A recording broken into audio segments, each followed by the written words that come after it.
Every moment, every second of life is a blessing. It all depends on where you want to sit. If you want control, if you want to be comfortable, if you want to protect yourself, if you want to get what it is that you have decided that you want to get, and you want to avoid that which you decided you need to avoid, life is threatening, life is scary, life is wrought with pitfalls and potential problems. And you end up the very same mind that created all those wants, all those preferences, and all those concepts and views. That very good friend of yours, that mind, then creates hell for you. That's the favor. It says, thank you for listening to me. That this is what you want and this is what you don't want, and this is what you need and this is what you don't need. Now that you've agreed with me, let's worry. Let's worry that we get them. Let's worry that we don't get them. Let's worry that this goes right. Let's worry that goes wrong. And that's exactly what happens.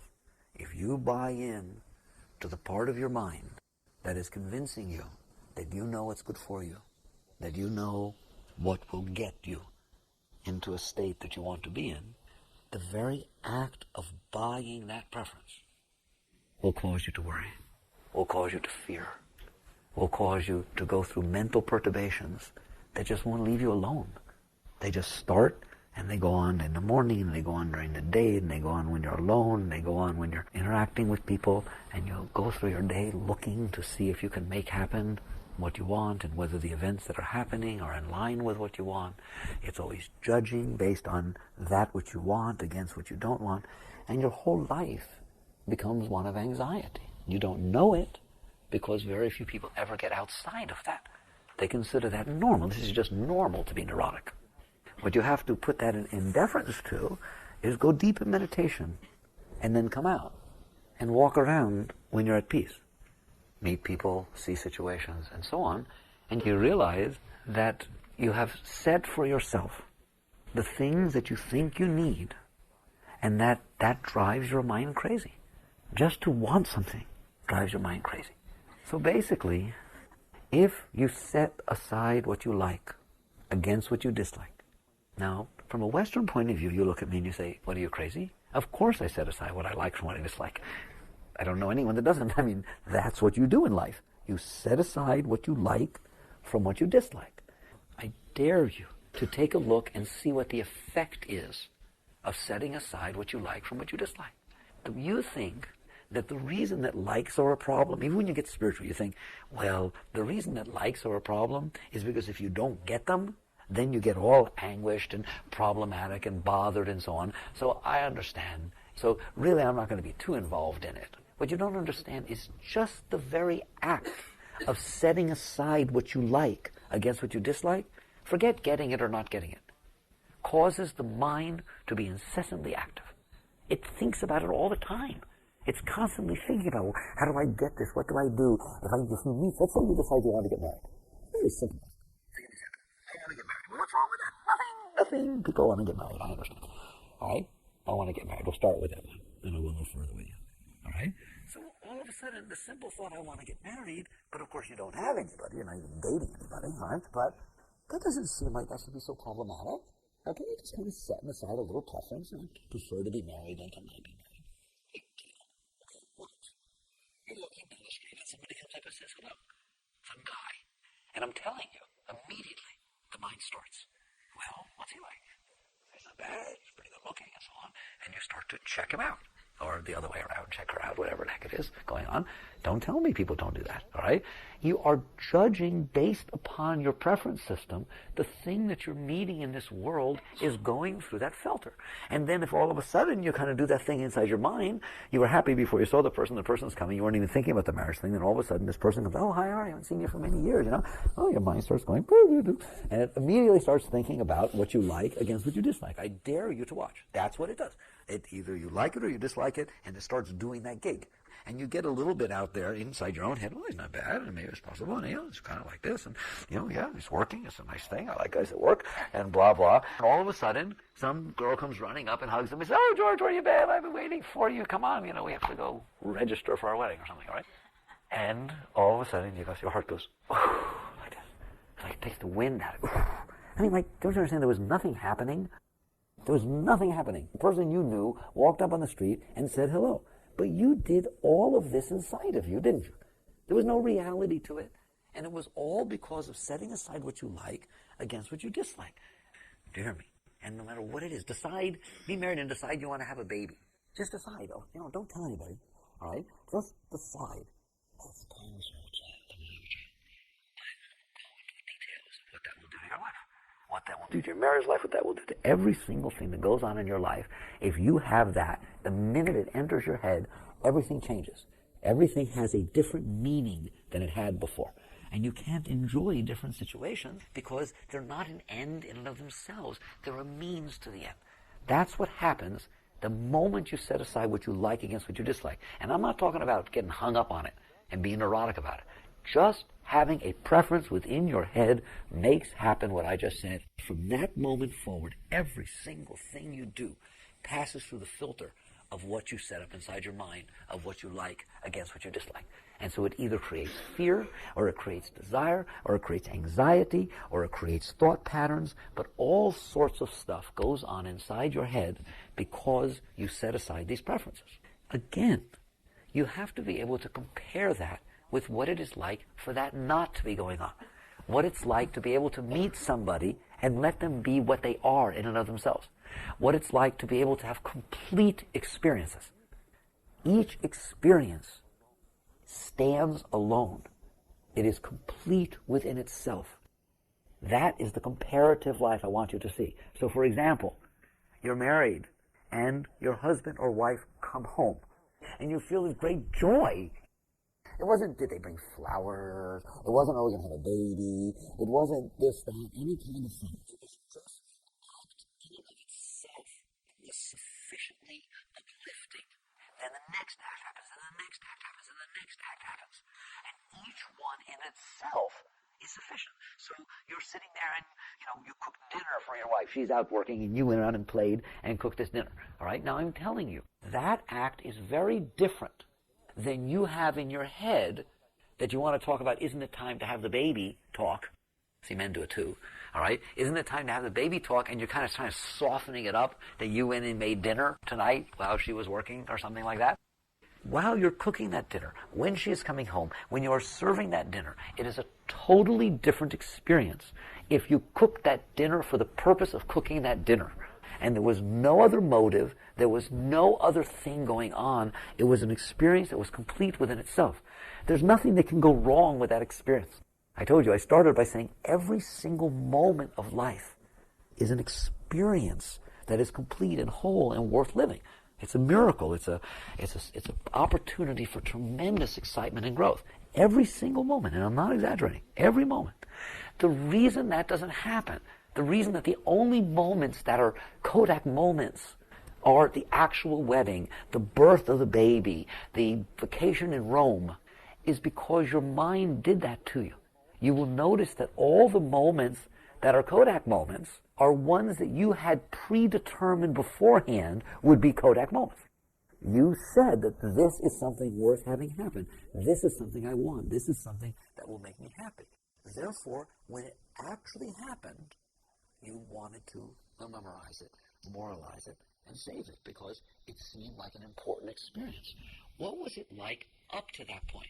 You worried, you anguished all the way up to the wedding. Will it go well? What's going to happen? Will the people show up? Is it going to rain if I have it outside? Will the cake be right? Will this happen? Will that happen? All the different anguishes and anxieties. Most people, you want to know why they take so many pictures at a wedding?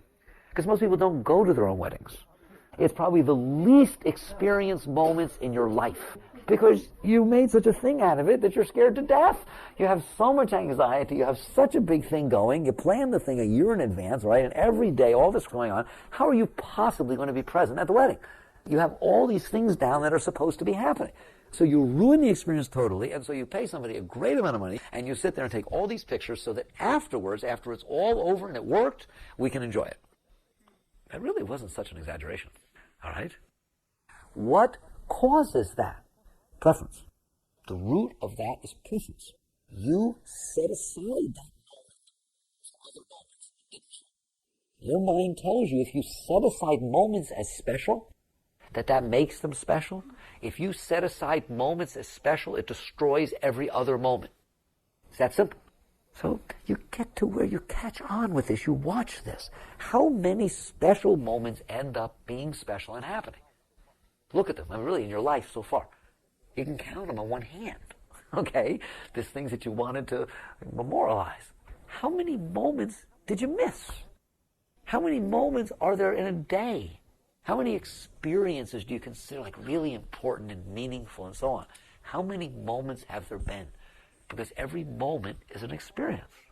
And it is because what you're doing is setting aside what you like from what you dislike. And then you're aiming all the power of the mind to have or to not have. And therefore the mind interprets every other thing in relationship to that. So that those moments aren't just about when they happen, they're about the whole time that they're not happening. You know, the ultimate example is a kid that has to go in and get a shot. Now listen, even when you're older, no one likes shots. But the kid anguishes about this for weeks in advance. He caught on and he's going to have to go in and get this booster shot or something, all right? And so for weeks, it's like he's weird and he's crying and he's carrying it on and he misses school and a thing and he throws his food and he's fighting with everybody. It's a real flaming mess. You get there to the thing and you go in. I mean, the shot takes how long? Wait, how long does it sting for? Here. It's done? Yeah, it's done. All right? But that's just round 2. Booster shots have 5 rounds. Well, when do I need the next one? 2 months from now. So for the next 2 months, you're going to do it again. You're going to think about it. You're going to anguish. So you're going to suffer. To one degree or another, you're going to suffer for this entire period in order for what? For something that lasts, you can even feel for 3 seconds? Like, just a few seconds? Would you please explain it to me? Right? Same thing with your wedding. Same thing with any of these things. How long does the actual thing last? How much anguish do people go through throughout this entire process to make sure that something's right that lasts a few hours? Dear me, we do it with everything. That is the power of having a preference. Preference for, preference against. That child decided he didn't want a shot. Because he didn't want a shot, he suffered. If he didn't care if he got a shot or not, he would have felt a moment of pain. That is different than suffering. Pain is a worthy thing. It's a holy experience because it's real. It actually happened. Suffering is not worthy. It's not real. It is what you create with your mind. You want a definition of suffering? Suffering is what you do to yourself because you set up a preference. There's a vast difference between pain and suffering. Pain is a real experience that the body is sending to you. Suffering is what you anguish mentally. It's a mental and emotional thing. It's a psychological thing. It's something you do to disturb yourself because things are not in accordance to your preferences. And then you suffer. Period. Have you noticed? How do you do when things are not in accordance to your preference? Most people don't do very well. And in accordance to how strong your preferences are, that's how bad you're going to do. You mean, like if I don't want something to happen and it happens, that's how bad I'll do? No. It's much bigger than that. I wouldn't mind it if that's all it was. If you really don't want something to happen, then you suffer all the time. Let's say you have a phobia about snakes. There. That's a really, isn't it? If you have a phobia about snakes, you're afraid to come out here. You're afraid to walk across a field. You're afraid to get out your car in the country. You're afraid of a million things. It's like all the time. If you park your car and you really have a phobia about snakes, and you park your car, and when you go to your car, you open the doors, you look around with a flashlight, do things. If you happen to be a stick or rope, every stick looks like a snake. Every rope looks like a snake. In other words, it isn't that you suffer when the thing that you don't want happens. You suffer because you don't want it, even if it doesn't happen. Who notices that? This gets a little closer to home because most of you don't have phobias about snakes. Let's start with something you do have a phobia about. Let's say you're afraid that people won't like you. Anybody relate to that? Say you're afraid that people will reject you. You're afraid that you'll say something stupid when you're amongst other people. Let's say you're afraid that people won't like you, that you won't be accepted. Anybody have that? Anybody got it to the point of phobia? You want to know what? That one, everyone has to the point of phobia, therefore it's considered normal. He has a situation where he don't want people to not like him. He don't want to feel rejected. He doesn't want any of this stuff going on. Okay? So all of a sudden he's sitting there in presence, and there's a group of people around, and he says something wrong. He gives his opinion. And somebody turns around and says, what, are you crazy? Didn't you read the thing in the paper yesterday? There's no problem. It said right there that wasn't happening. Now that's what you don't want, isn't it? Okay? It's like, I better get the New York Times Daily or something. You go back, you go, which paper? It's like, it's a big thing to people to be wrong in public like that, and say things like that. Or somebody turns around, you mind your own business, you're walking down the hall of your high school, and all of a sudden everybody's laughing because somebody posted a kick me sign on your butt or something, all right? And you turn around and you say, oh, God, it's like, oh. Those are fun times. Those are the moments you savor, and like to remember and take home. Those are the ones you put in the album. Okay. That could happen. We tell these stories. If I stopped, each of you would have a story, something. Probably that was a little strong for you. That probably never really happened to you, where everybody laughed and pointed at a stupid thing. But other things happened, okay? However, because you don't want that to happen, tell me how much that preoccupies your mind. How much, when you stand in the presence of people that aren't laughing, do you not want them to laugh? How much do you think after you said thing, was it right, and what are people going to think, or something like that? How often do you think after you hang up the phone after a conversation, what did you say? Was it right? You should have said this, blah, blah. How many times do you ever think if you see people talking, maybe they're talking about you? How often do you think if you're standing in a line alone or eating dinner alone somewhere in a restaurant, that maybe people think nobody likes you, what's wrong with you or something? It's like whatever goes on inside of you that has anything to do with not wanting to be viewed, just viewed badly in the eyes of another as being not acceptable. That ever go on? That's just like the snake. They're not rejecting you, yet it occupies that much of your time. How often before you put your clothes on? How often before anything that you worry about all this stuff about what people think of you? Just because you don't want to feel rejected. You don't want to go through your body eaters. You've got to put all these deodorants on your body, 8 billion things. You've got to wear just the right clothes. If you park your car a little diagonally, oh my God, what will people think? People get pretty interesting about the whole thing, all right? If your house has any peeling paint, what will they think? If the lawn has weeds. People get weird. They get way out there, don't they? That is suffering. In relationship to not having that go on, that is suffering. What if the alternative to all of that is to feel peace? Is to just be in the presence of people and just enjoy being in the presence of people? You can get to that state. What is causing all of this suffering and all of this neurosis? Preference. That's the root of the whole thing. It is because you don't want to feel rejection that you have to have your whole life filled with the thought of rejection. It is because you don't want to see a snake that you have to fill your whole life with snakes. So the very thing that you set aside that either you like or that you set aside that you don't like, your thinking is what makes your life happy. If you don't have to have what you don't want, or if you get what you want, you'll be a happy person. No. To set aside what you like from what you dislike already makes you unhappy. It already does it. It is guaranteed. I don't have to curse you, don't worry. I'm just pointing it out to you. I didn't make it happen. You are causing your suffering. You are causing your anxiety. You are causing your anguish because you are setting aside what you like against what you dislike. Now, is it possible to actually live a life without doing that? The answer is yes. Yes, it is possible to live a life without doing that. How? Find your contentment and your joy in the moment, in the actual experience that's taking place now. Let that be whole and complete. If you meet somebody and you like them, and you go to a park together or do something, you just happen to interact for one reason or another, and you enjoyed the interaction, then enjoy the interaction. Let that be a thing in and of itself. Don't put in your mind, I hope we get to do this again.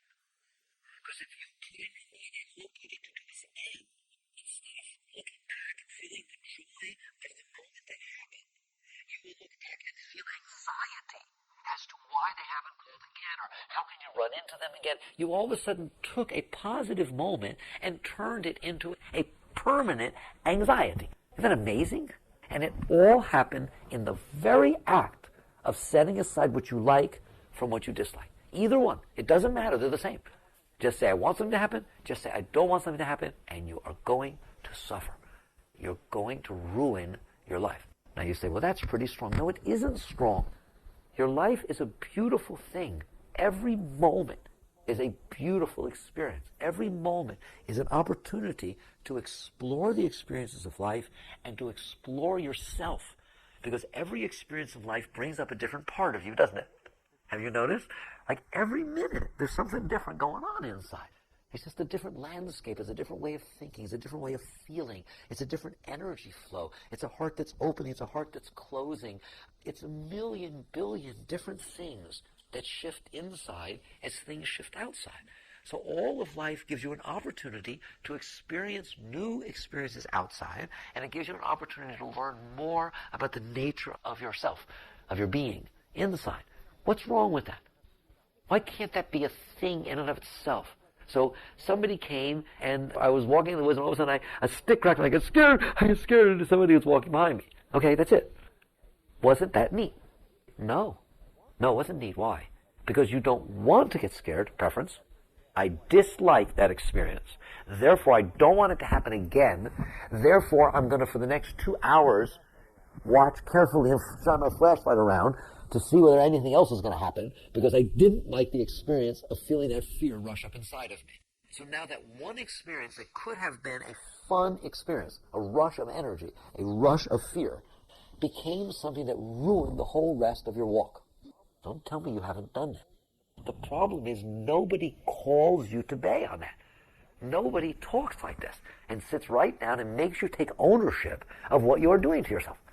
And if you do it enough, you will be neurotic, and you will not find things that make you happy. You will only find anxiety all around you. And so you've got to come back and take responsibility for the state of your life.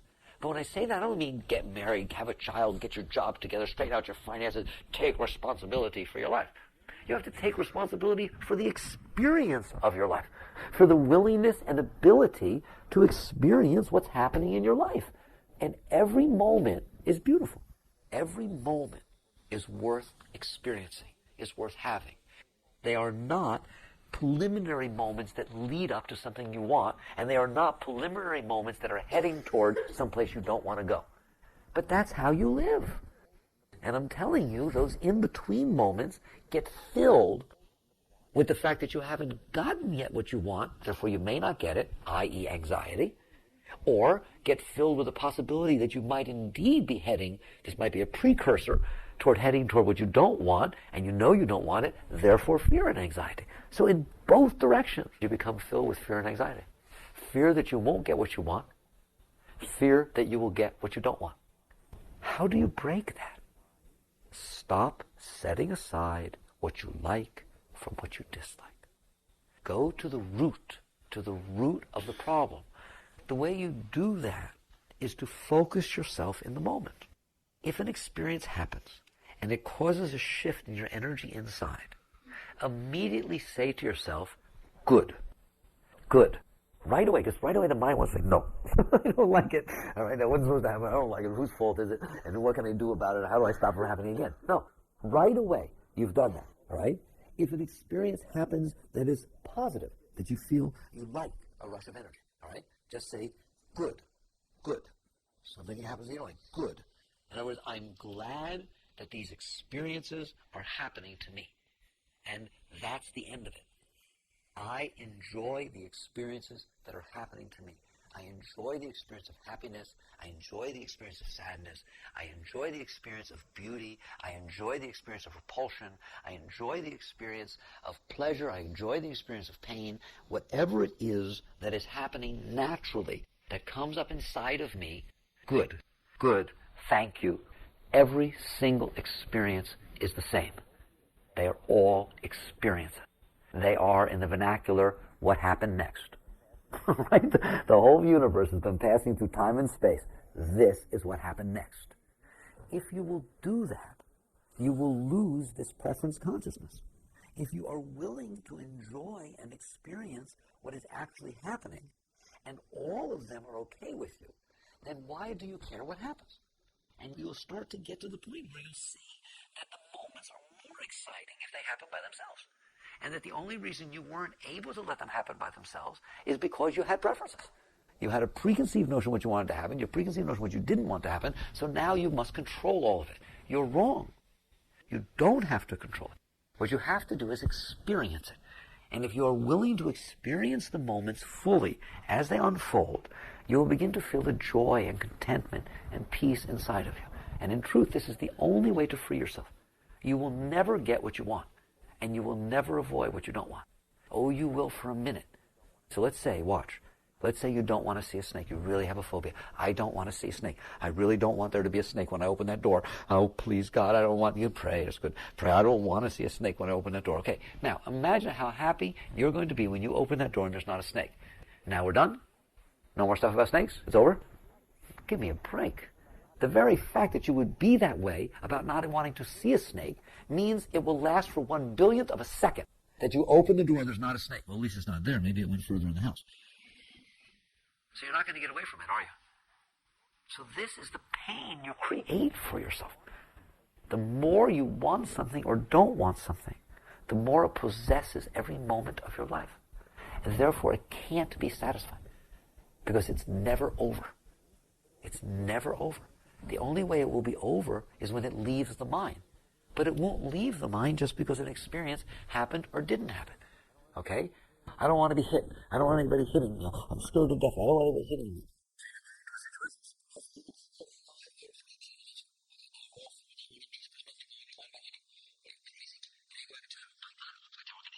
It's like all you talk about, it's all you do. The mind is causing all of this trouble. The world is not causing this trouble. And so your alternative to mind, listen to me, the alternative to mind is experience. Mind is an inner concept that is trying to replace real experiences. Replace the inner concept with real experiences. And don't ask me how. You have to go out of your way to not have that happen. Real experiences are actually happening. Let me be with them.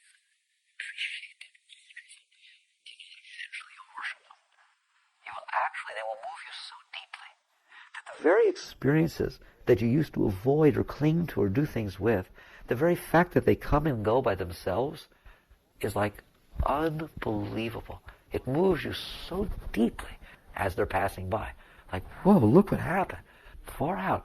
And you'll see that what change they cause in you takes you where you want to go. It frees you. It liberates you. And you feel great joy and peace and love. This is how you grow into God. This is why they say, be in the moment. Be here now. It's not so much that there's something so holy about the moment. What's the alternative? I've been discussing it all night. It's sort of like, it's very simple, all right? Be here now or suffer. Okay? It's not like I'll make you suffer. It's like if you're not here now, you're going to suffer. Because that's where you win instead of being here now. You left the experience and went where? The consciousness left the experience and went into the mind. And the mind is going to be about preferences and aversions. And the preferences and aversions cause turmoil in the mind. And they cause anxiety. You know, if any psychiatrist or therapist or anybody ever try, if you get a book, like the causes of anxiety, the book should be 1 page long. Okay? The cause of anxiety is preference. The cause of suffering is preference. Setting aside in your mind what you like against what you dislike is the cause of all mess. The alternative is to not do that. How? Experience the moment. Live in the moment. Honor the moment.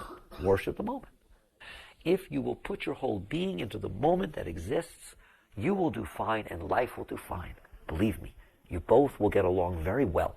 Plus, you will already feel joy because you took as an end. How about I put it this way?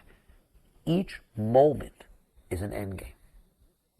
Each moment is an end game. Just to meet somebody, that's the end of the relationship. Now, if you happen to meet them again and again and again, like you're married, they're always there, and again and again and again and again, fine. But each moment's an end game.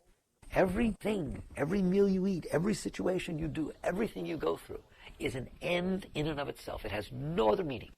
Its meaning was for you to experience it right then. Did you?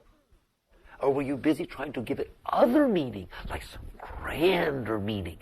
So like, why are you going to school? I'm going to school to graduate. How about you? Well, my God, you're missing your life. What's the meaning of life? Well, I'm living so I can die. Well, why don't you just say that? In other words, the whole purpose of the process is the end. I'm going to school to graduate. That is a ridiculous reason to go to school. Well, why did you take this class? Because it's required for graduation. Well, why did you read this book? So I can pass the test, so I can graduate. Like, what are you doing? Wasting your entire life for 4 years, whatever it is, for that one moment of 4 hours in the hot sun, Believe me, it's not going to be worth it. Graduations are a drag. So you have to catch yourself. You have to catch yourself. So you won't do this with your life. Don't get married to have children. Don't go to school to graduate. Don't go to work to earn money. Don't write an article to get it published. You saw how everyone, did it pass through your mind how I could take any one of those and do what I just did with everything? No wonder you're not happy. No wonder people are not happy. If you go to work to earn money, then you worry about who makes more and you get paid enough and another thing. How can you enjoy your work? If you get married to have children, we already know what can happen with it. Go to school because of the joy of learning. You have to enjoy the experiences you're having. All of them are beautiful if you will let them be. And so you start to work with yourself. And I'm telling you, just say good to whatever happens. Good. That's your first reaction. Good. I'm glad. I like it. Good. Okay? And then try to be open, not preference, but open to the different experiences that are happening to you. And you will see that over time, each experience is a flower, a gift within itself. And it will help you. It is your teacher. It is your teacher. And every experience is there to help you grow, if you will let it. Jagrata.